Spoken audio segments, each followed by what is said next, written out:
What do you do if you barely escaped with your life from a dangerous monster, only to find out that you're trapped in a wicked loop game world with many horrible creatures? You have to figure out the hidden secret of each floor and save two adorable children monsters, and lose your life multiple times just to save the man you love. Today I'm gonna break down the mistakes made, what you should do, and how to beat the new levels in Lockdown Level X. When we last saw Ryoko and Shuhei, our guys had finally survived the dangerous monster on level 2. And successfully made it into this white-looking place. What they don't know yet is that the game is far from over. As they walk all over the place, they find this green notebook, and that's when it gets real. Inside the notebook, they see drawings of the monsters they have faced and survived. And there's more, a third level. Ryoko and Shuhei stare at the drawing, but they can't make sense of what level 3 is meant to be, because it's just a happy drawing of a boy and his younger sister in a house. They have no idea just how wrong they are about to be. Now, as they try to make sense of the drawing, the floor breaks apart and they fall through.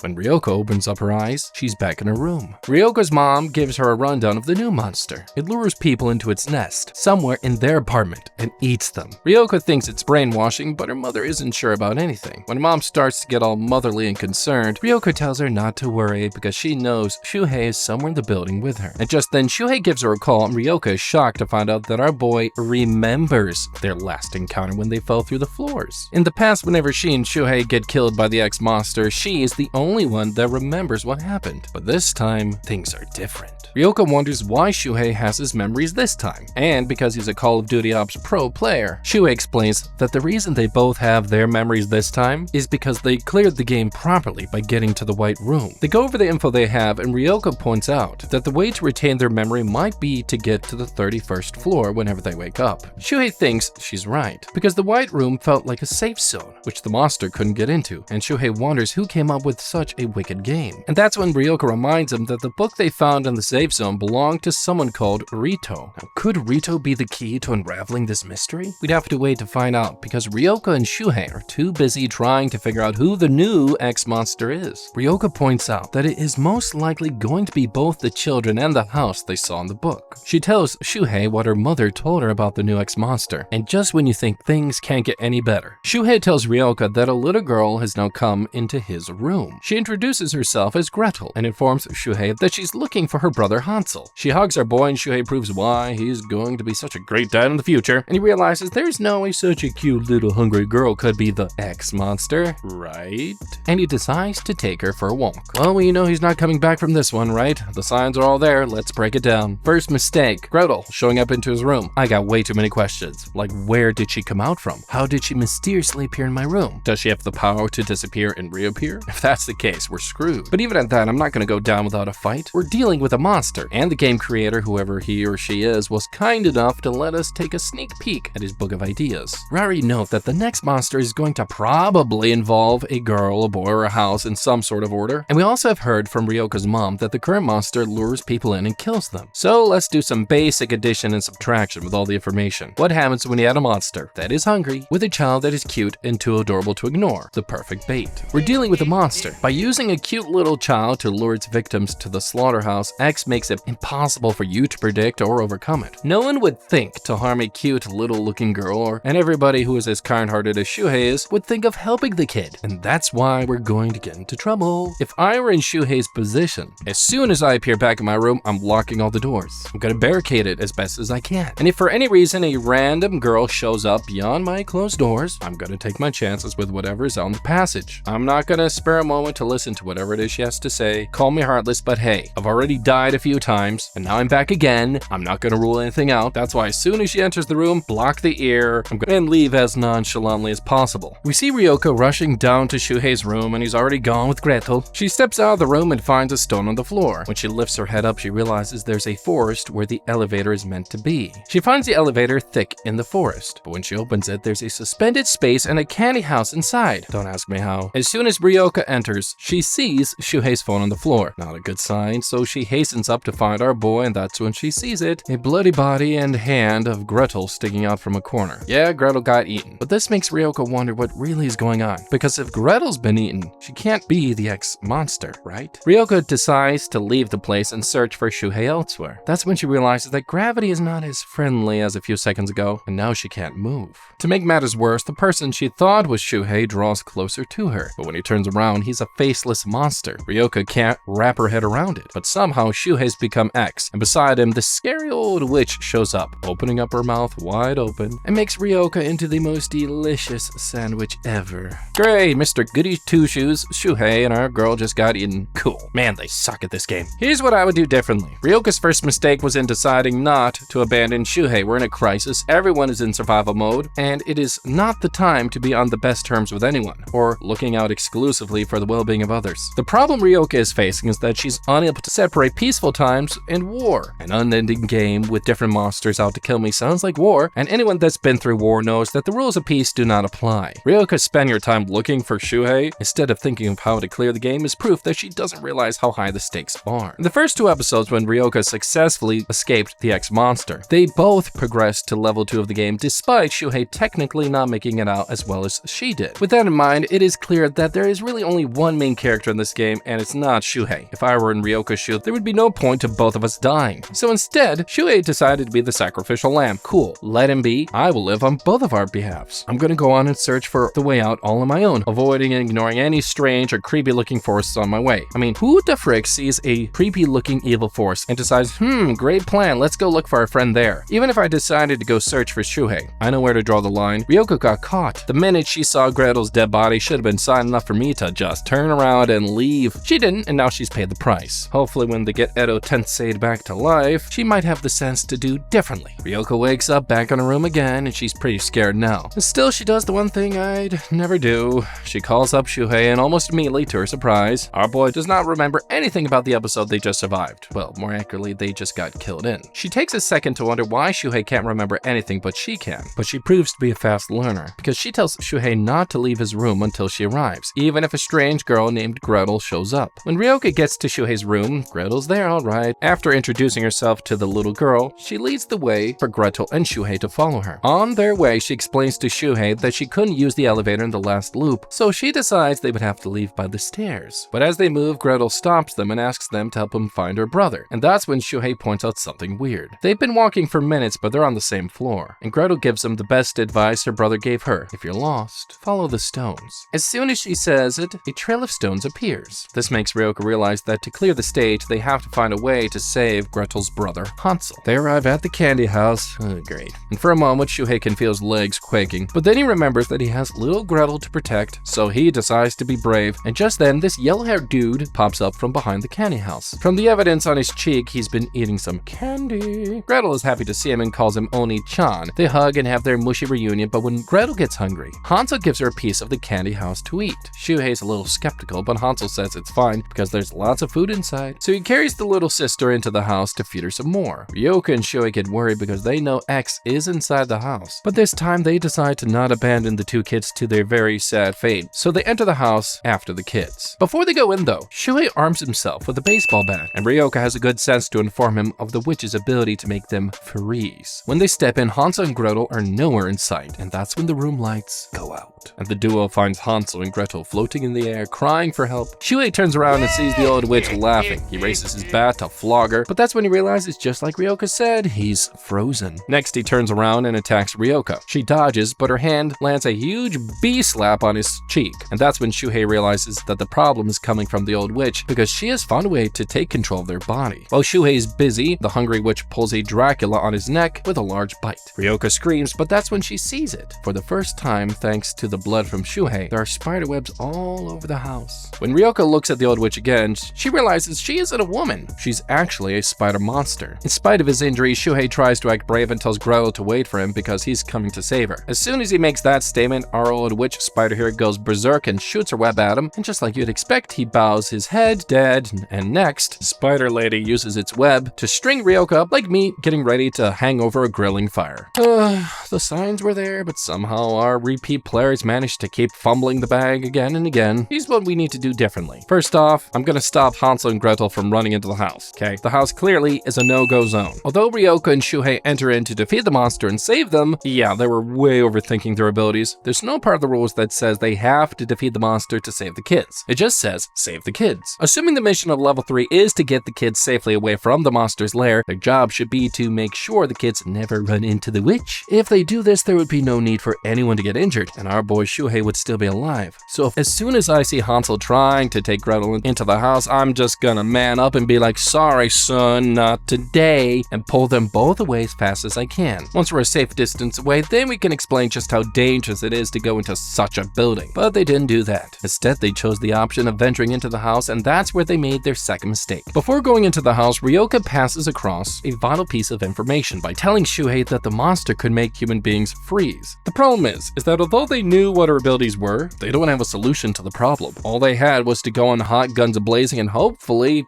well, bat swinging, save the kids and run away. Bad plan. Why don't we just play the infamous Thor and Loki game Get Help? The only difference would be that no one gets injured. Ryoka would have to enter the house all on her own for the first few seconds. Since they have no idea where the witch is, it would be safest for Shuhei, being the dude with the bat, to hide somewhere close to Ryoka, while she searches for the kids and lures out the monster. When the monster shows up, it will likely try to freeze her and eat her, but when it tries to eat her, it would drop its guard, and in that split second, that would be the moment for Shuhei to dash in like a knight in shining armor, and hopefully it works out, and save the day. That way no one would die except the monster, and the monster would be down for the count, and then they would be able to save the kids and escape in one piece. The spider witch dangles Hansel, Gretel, and Ryoka over her pot of boiling oil, but she decides to eat Gretel first. Ryoka and Hansel try to stop her by begging and screaming at the top of their lungs, but that doesn't work. And when it looks like all hope is lost, Shuhei jumps up out of nowhere, about to do a bat jutsu, and flogs the bat into the head of the monster, and even has time to do the cool superhero catch and land with Gretel. Anyway, Ryoka and Hansel fall, and Shuhei explains that he passed out for a moment, and when he woke up, the monster's thread had loosened for a bit because she thought he was dead. Then he does this cool stud thing and promises Ryoka that he won't die in front of her ever again. Cute promise, but the spider witch has a more wicked sense of humor because he barely finishes the sentence before she attacks him again. But this time Shuhei is in control, and he tells Ryoka to take the kids and run while he stands and fights. The monster pierces through his shoulder blade, but this was all a part of Shuhei's plan because he wanted to burn the monster with fire. He used the fire to stab the monster, and as he pierces through the stomach of the spider, smaller spiders burst out and attack him, but Shuhei doesn't care because he continues his game of whack-a-mole with the spiders until he's killed off every single one of them. And then he goes after the main monster and stabs it with his flaming red-hot bamboo stick.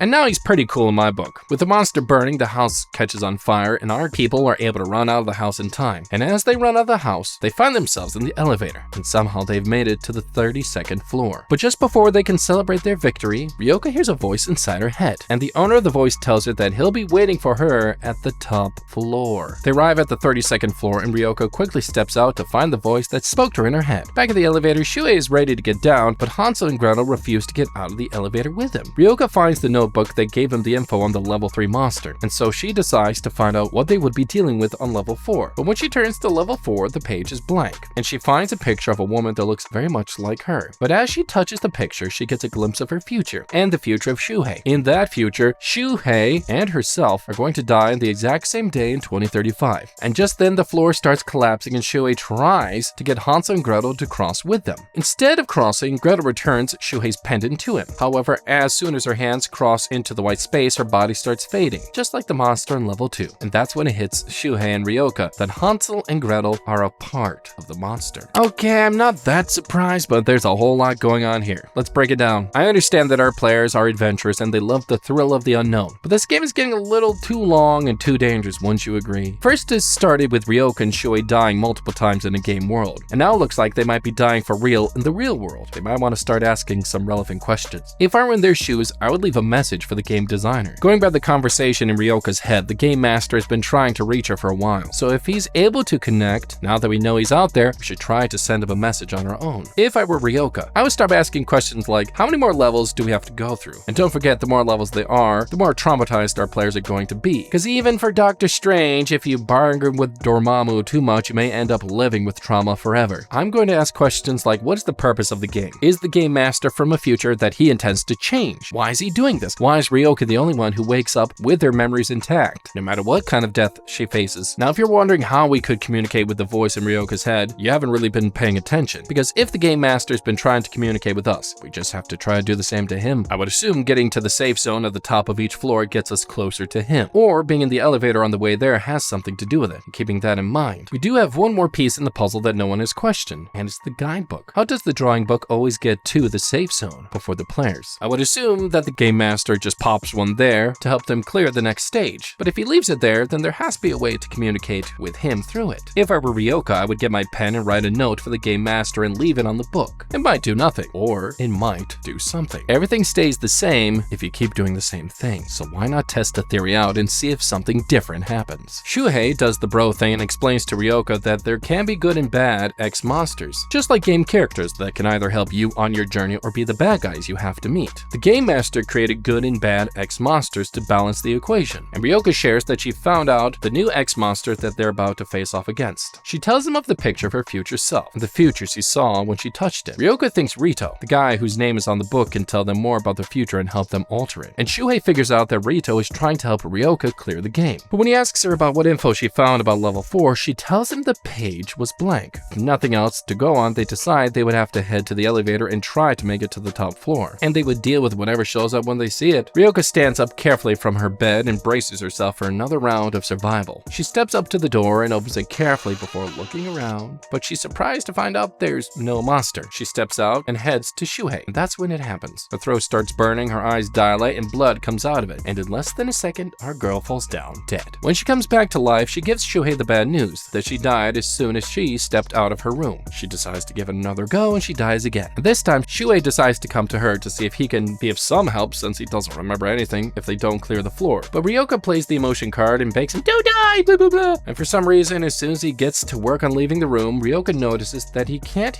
hear what she is saying over the phone. He heads out of his room, and as soon as he gets into the passage, he croaks over the phone and dies. Ryoka notices that he's dead, so logically, the level 4 ex-monster is on the 4th floor of their apartment with Shuhei. And Ryoka uses that once-in-a-lifetime opportunity to run out of her room towards the elevator, but as soon as she gets out of her room, she dies again. Wow, this is a hard game. Well, my first guess is that the monster is either super fast or some sort of gas-type monster that is able to be in many areas at the same time due to its possibly gaseous nature, or it's just super freaking fast. And assuming we run with the theory that this is just a freakishly fast monster, considering the little bit of information we have to go with, I'm gonna go with light. Using light to break his speed coordination by flashing bright light into the corridor could possibly help. The next best thing would be to try to bait this monster. Considering the divide and conquer tactic did not work, we could borrow a page from Content Creation Era and stick our phone out of the room to get a clear video of the entire corridor. That way we will be able to spot any monsters hiding anywhere, or since the monster only attacks when we leave the room, we could try throwing one of our toys out of the room to see if it gets burned or if anything happens to it. But if nothing happens to it, then at that point I'm going to revisit my original theory. This monster, whatever it is, could be very well involved with the air. Because if there's no monster on Rito's book and no monster in sight, what if it's because the monster causes all the air around it to be gone? A literal vacuum. Because if there's no air, then it would make sense that they would die in seconds. Because exposing oneself to atmospheres that contain less than 10% oxygen can easily cause death. So because of the fact they both die